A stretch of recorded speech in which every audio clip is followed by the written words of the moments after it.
Hello guys, ఇది వచ్చేసి Microtek inverter. దీంట్లో ఇండికేటర్ గ్లో అవ్వట్లేదు, కాకపోతే ఛార్జింగ్ అవుతుంది. మీరు ఇక్కడ చూడొచ్చు, ఇక్కడ కనబడుతున్న ఎల్ఈడి పీసీబీ బోర్డు ఇప్పేసి ఇక్కడ 2 స్క్రూస్ ఉంటాయి. ఆ 2 స్క్రూస్ ఇప్పేసి దాంట్లో లైట్ చేంజ్ చేస్తే సరిపోద్ది. ఇది లోపల ఉండడం వల్ల సరిగ్గా విజిబిలిటీ లేదు. నేను ఆ స్క్రూస్ రిమూవ్ చేసి చూపిస్తాను. ఇక్కడ చూడొచ్చు, ఇదే ఆ పీసీబీ బోర్డు. ఇందులో ఆ గ్రీన్ కలర్ లైట్ చేంజ్ చేయాలి మనం. ఇది కొత్త బల్బ్ వేసేద్దాం ఇందులో నుండి. సోల్డరింగ్ రోడ్ హీట్ అయిన తర్వాత మనం ఆ పాత ఎల్ఈడి బల్బ్ని రిమూవ్ చేసేసి మనం ఆ కొత్త బల్బ్ని ఇన్స్టాల్ చేసుకుందాము.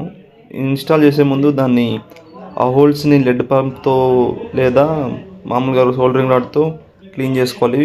ఆ హోల్స్ అనేది క్లియర్గా ఉండాలి, లేకపోతే కొత్త బల్బ్ పిన్స్ అనేవి అందులోకి సెట్ అవ్వవు.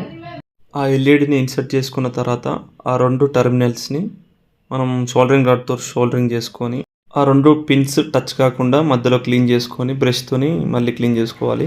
తర్వాత పెట్రోల్లో బ్రష్ పెట్టేసి క్లీన్ చేసుకొని ఆ డ్రై అయిన తర్వాత మళ్ళీ ఇన్స్టాల్ చేసుకొని ఆ 2 స్క్రూస్ పెట్టుకొని టైట్ చేసుకోవాలి.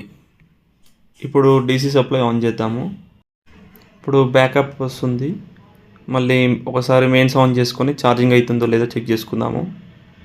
ఇక్కడ మెయిన్స్ ఆన్ చేసుకుంటే మనకి ఇక్కడ చూడొచ్చు, మీరు బల్బు గ్లో అవుతుంది, ఛార్జింగ్ అవుతుంది, మీటర్లో కూడా చూపిస్తుంది.